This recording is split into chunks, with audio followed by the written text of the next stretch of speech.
اللهم صل على سيدنا مولانا محمد النبي الأمي وعلى آله وأصحابه وبارك وسلم. الحمد لله كفى والصلاة والسلام على نبيه الحبيب المصطفى. أما بعد أعوذ بالله من الشيطان الرجيم. بسم الله الرحمن الرحيم. يا أيها الذين آمنوا اتقوا الله وكونوا مع الصادقين. صدق الله مولانا العظيم. طلبہ عزیز، اللہ پاک نے ہمیں اور آپ کو تمام ایمان والوں کو حکم دیا ہے، ایمان والو اللہ سے ڈرو، وَكُونُوا مَعَ الصَّادِقِينَ، سچے لوگوں کی معیت، سچے لوگوں کی صحبت اختیار کرو۔ تقویٰ یہ ایسی چیز ہے کہ اللہ پاک نے اس کا بہت زیادہ تذکرہ فرمایا ہے اور بہت ساری آیتوں میں اس کا حکم فرمایا ہے۔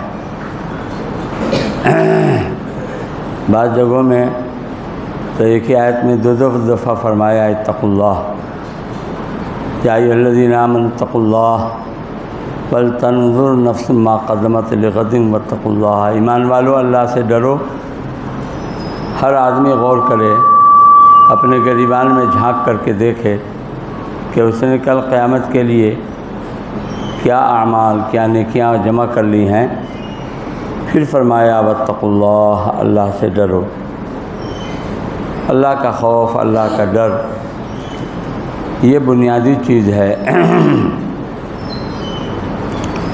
تقویٰ کے معنی ڈرنے کے بھی ہیں اور تقویٰ کے معنی بچنے کے بھی ہیں۔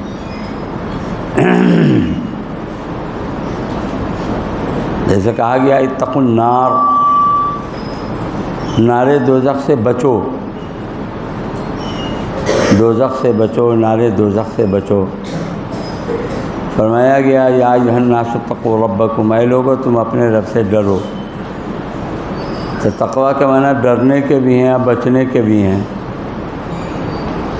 حضرت تھانوی علیہ میں فرماتے ہیں کہ اصل معنی بچنے کے ہیں، اور جو ڈرے گا وہ بچے گا بھی۔ اللہ سے جو ڈرے گا، اللہ کی نافرمانی سے بچے گا، اللہ کے حکم کو پورا کرے گا، اللہ کی نافرمانی سے بچے گا۔ تقویٰ کا ایک تو ابتدائی درجہ ہے کفر شرک سے بچنا، اور ایک درمیانی درجہ ہے امتثال اوامر اجتناب نواہی، اللہ کے احکام کو پورا کرنا اور اللہ کی نافرمانی سے، اللہ کی منع کی ہوئی چیزوں سے بچنا۔ کہتے ہیں کہ تقویٰ کا جو درمیانی درجہ ہے، قرآن حدیث میں جہاں تقویٰ کا تذکرہ آتا ہے تو یہی معنی مراد ہوتے ہیں۔ ھدی للمتقین، متقین کے لیے ہدایت ہے، یعنی ان لوگوں کے لیے جو اللہ کے احکام کو پورا کرتے ہیں، امتثال اوامر کرتے ہیں اور اللہ کی منع کی ہوئی چیزوں سے بچتے ہیں، اجتناب نواہی۔ مفسرین لکھتے ہیں کہ قرآن عظیم میں تقویٰ کا جو استعمال ہوا ہے وہ زیادہ تر اسی معنی میں ہوا ہے، امتثال اوامر اور اجتناب نواہی۔ اور تقویٰ کا ایک اعلیٰ درجہ ہے کہ آدمی حرام تو حرام ہے، مشتبہات سے بھی بچے۔ حرام سے تو بچے ہی، جس کے متعلق نص وارد ہے، جس کے حرمت سے متعلق ان حرام چیزوں سے بچے، اور اس کے آگے یہ ہے کہ شبہات سے بھی بچے۔ جو مشتبہ چیزیں ہیں جس میں حلال اور حرام ہونے کا شبہ ہے، جائز اور ناجائز ہونے کا شبہ ہے، تو مشتبہ چیزوں سے بھی بچے۔ اللہ کے غیر کو اپنے دل میں نہ آنے دے، اللہ کو اپنے دل میں اس طرح رچائے بسائے کہ اللہ کا غیر اس دل میں نہ آوے۔ تقویٰ یہ ایک بنیادی چیز ہے۔ اس لیے اللہ کے محبوب صلی اللہ علیہ وسلم نے ارشاد فرمایا ان التقویٰ ملاک الحسنات، کہ تقویٰ اللہ کا خوف تمام نیکیوں کو اپنے قابو میں لانے کا ذریعہ ہے۔ جس دل میں اللہ کا خوف آ جاتا ہے، تقویٰ آ جاتا ہے، ڈر سما جاتا ہے، اس کے لیے ساری نیکیوں کو کرنا آسان ہوتا ہے اور ساری نافرمانیوں سے بچنا آسان ہوتا ہے۔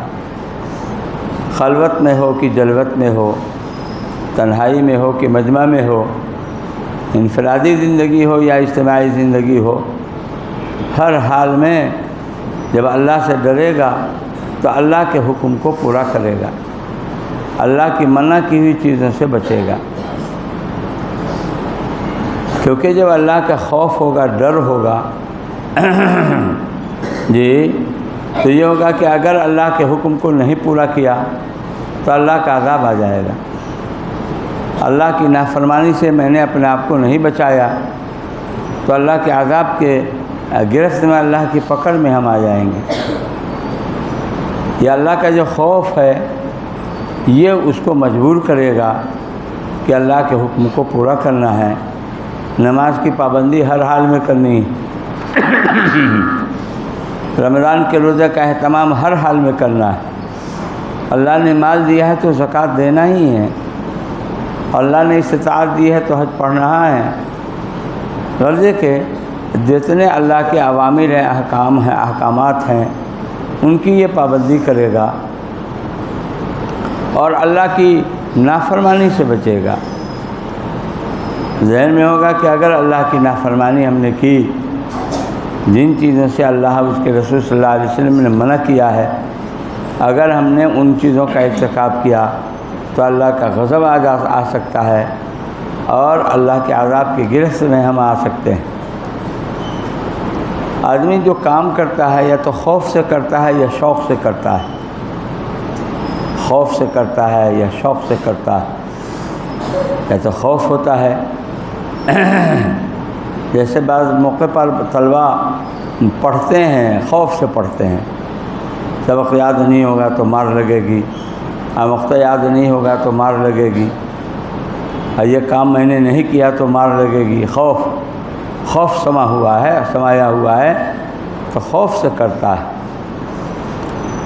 اور بعض دفعہ آدمی شوق سے کرتا ہے، اس کے اندر ذوق ہے، شوق ہے، یہ وہ شوق اس کو آمادہ کرتا ہے کہ ان سارے کاموں کو تمہیں کرنا ہے، انجام دینا ہے، اس کو شوق ہے۔ حافظ ہونے کا شوق ہے، عالم ہونے کا شوق ہے، یہ صلاحیت اور استعداد بنانے کا شوق ہے، کسی علم و فن ہنر کو حاصل کرنے کا شوق ہے۔ تو آدمی کام جو کرتا ہے یا تو خوف سے کرتا ہے یا شوق سے کرتا ہے۔ خوف میں تو یہ ہے کہ جب تک ڈر ہے کرتا ہے، اور ڈر ختم ہو گیا تو کام بھی ختم ہو گیا۔ اور شوق میں ایسا ہے کہ نہیں، شوق میں جب شوق اور ذوق آدمی کے دل میں پیدا ہوتا ہے تو ہر حال میں اس کو کرتا رہے گا کہ شوق اس کو آمادہ کرتا رہے گا۔ یہی وجہ ہے کہ قرآن عظیم نے ترغیب اور ترغیب دو طرح کے مضمون کو عام طور پر استعمال کیا ہے۔ یا تو جنت، اس کے باغ و بہار کا تذکرہ قرآن کرتا ہے، ایمان ہے، اعمال صالحہ ہیں جی، جن کے بدولت جنت ملے گی، جنت کے باغ و بہار ملیں گے، تو اس سے آدمی کو رغبت اور شوق پیدا ہوتا ہے۔ یہ ترغیب کے مضامین ہو گئے۔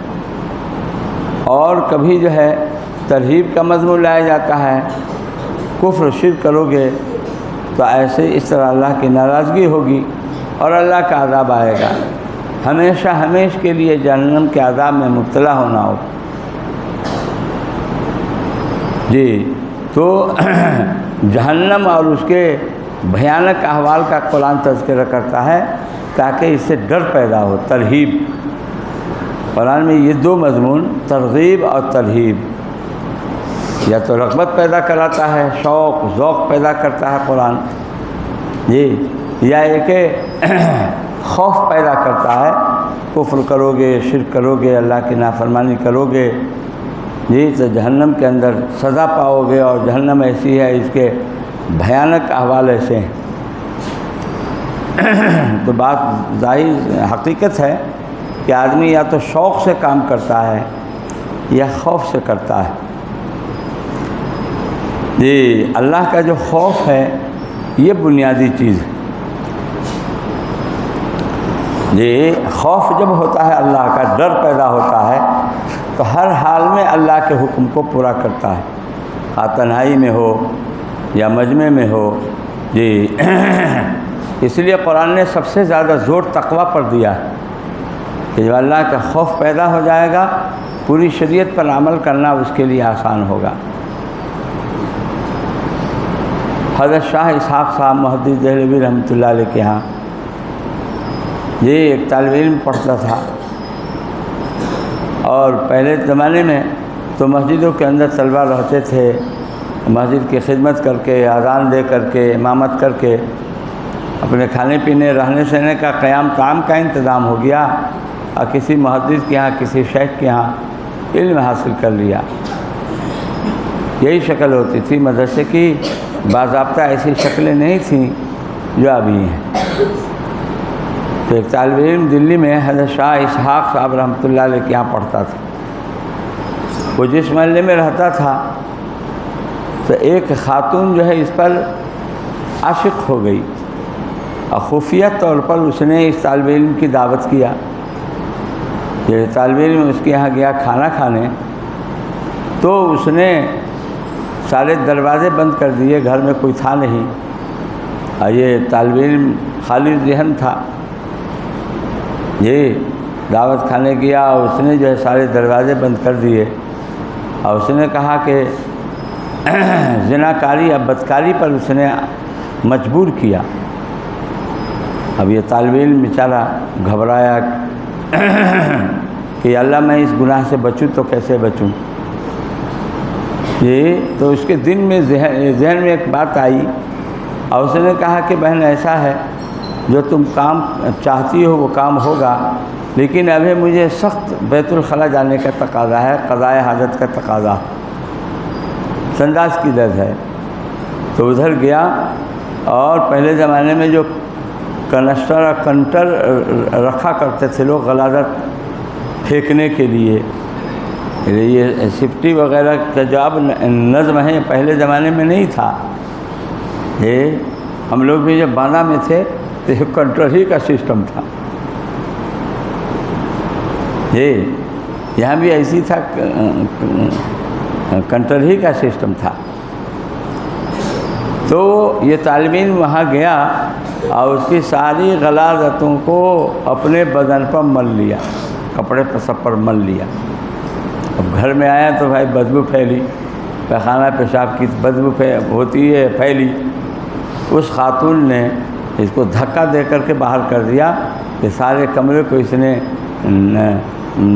نست کر دیا اور بدبودار بنا دیا، اور بہت گندا آدمی ہے، گالی دے کر کے اس کو باہر کر دیا۔ آیا بیچارہ، جمنا ندی میں نہایا، کپڑے سکھائے، پھر حضرت شاہ اسحاق صاحب رحمۃ اللہ علیہ کے یہاں درس میں آیا۔ حضرت شاہ صاحب نے پوچھا بھائی تم تو ناغہ نہیں کرتے تھے، دیر نہیں کرتے تھے، وقت پر پہنچتے تھے، آج دیر سے کیوں آئے ہو؟ تو اس نے وہ پورا واقعہ بتلایا۔ اب ظاہر ہے کہ پیخانہ پیشاب کے بدن کے اوپر لیپنے پر بھائی کس چیز نے مجبور کیا؟ یہ اللہ کے خوف نے اس کو مجبور کیا۔ یہ اللہ کا خوف جو ہوتا ہے دل میں، تو آدمی کو اسی طرح مجبور کرتا ہے کہ تمہیں اس گناہ سے بچنا ہے۔ پیخانہ پیشاب لیپ کر کے ہی صحیح، لیکن گناہ سے بچ سکتے ہو تو بچ جاؤ۔ واقعی میں یہی کہتے ہیں کہ یہ حق تقویٰ۔ قرآن نے جو کہا یا ایھا الذین آمنوا اتقوا اللہ حق تقاتہ، اے ایمان والو اللہ سے ڈرو جیسا کہ ڈرنے کا حق ہے۔ کہتے ہیں حق تقویٰ کمال تقویٰ ہے۔ کمال تقویٰ یہ ہے کہ آدمی کے بس میں جہاں تک ہو اللہ کے حکم کو پورا کرنے کی طاقت جہاں تک ہو وہاں تک اللہ کے حکم کو پورا کرے، اور جہاں تک اللہ کی نافرمانی سے جیسے بچ سکتا ہو تو بچ جائے۔ یہ حق تقوی کے بارے میں مفسرین لکھتے ہیں ان یذکر ولا ینسیٰ، اللہ کو یاد کیا جائے، اس کو کسی بھی حال میں بھلایا نہیں جائے۔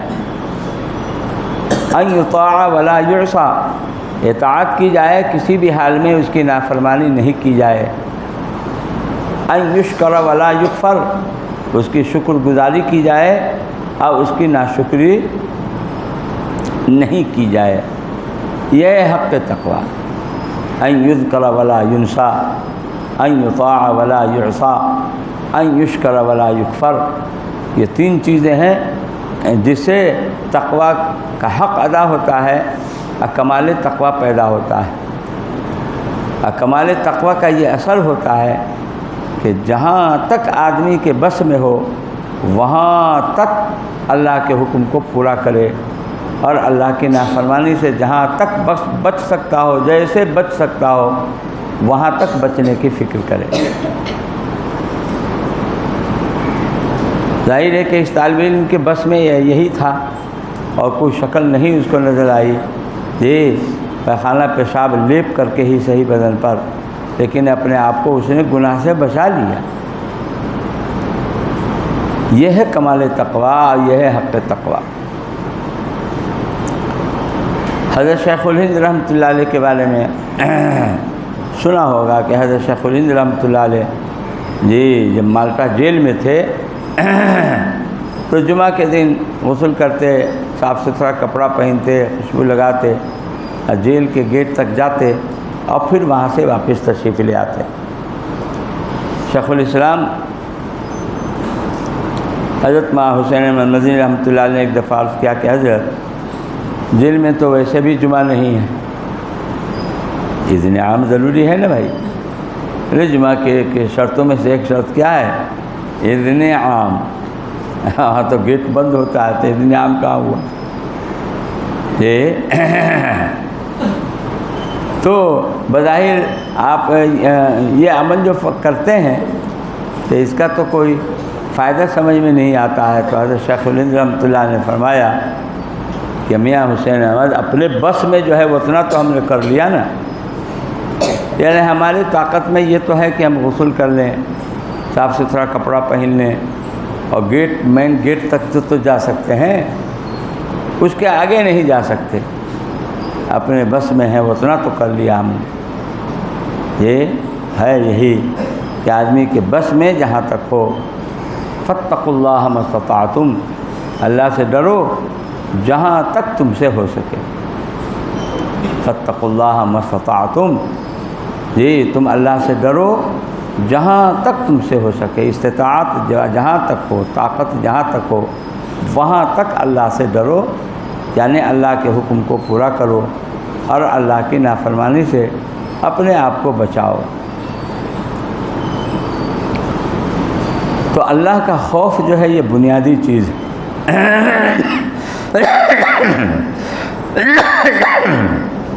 نماز جو چھوٹتی ہے اور روزہ جو چھوٹتا ہے، اللہ کے احکام جو ٹوٹتے ہیں، یہ اللہ کی جو نافرمانیاں اور گناہ وغیرہ ہو جاتے ہیں سرزد، اس میں بنیادی چیز یہی ہے اللہ کا خوف نہیں، سرے سے اللہ کا خوف نہیں ہے، یا خوف جو ہونا چاہیے وہ نہیں۔ اب رہے کہ خوف کتنا ہو،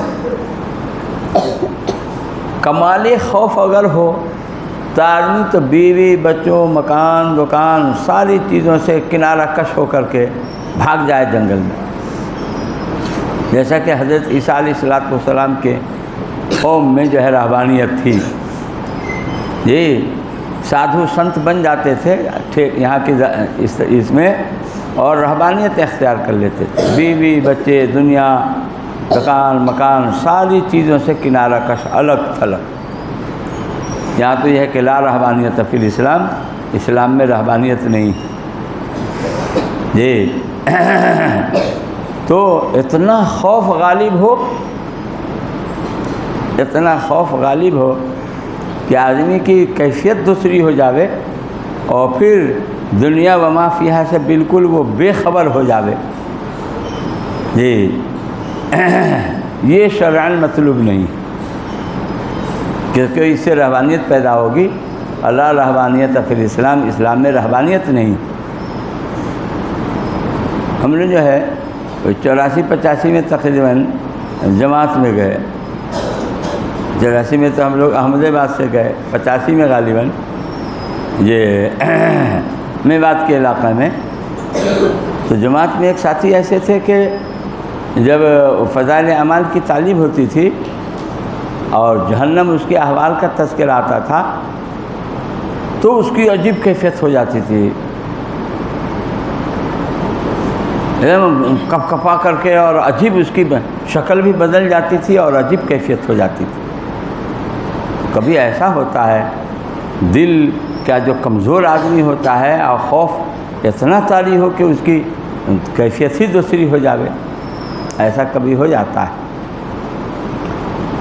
جی حضرت تھانوی علیہ لکھتے ہیں کہ خوف کی جو حد ہے وہ یہ ہے، جو حدیث کے اندر دعا یہ ہے، اللہم انی اسألک من خشیتک ما تحول بیننا و بین معصیتک.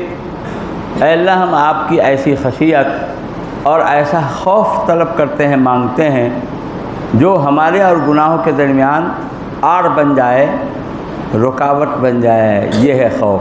خوف کی حد یہ ہوئی کہ خوف الہی اور خشیت الہی اتنی ہو کہ آدمی کے اور گناہوں کے درمیان رکاوٹ بن جائے. وہ خوف اس گناہ تک اس کو پہنچنے نہ دے اور گناہ سے یہ خوف الہی اس کو بچا دے.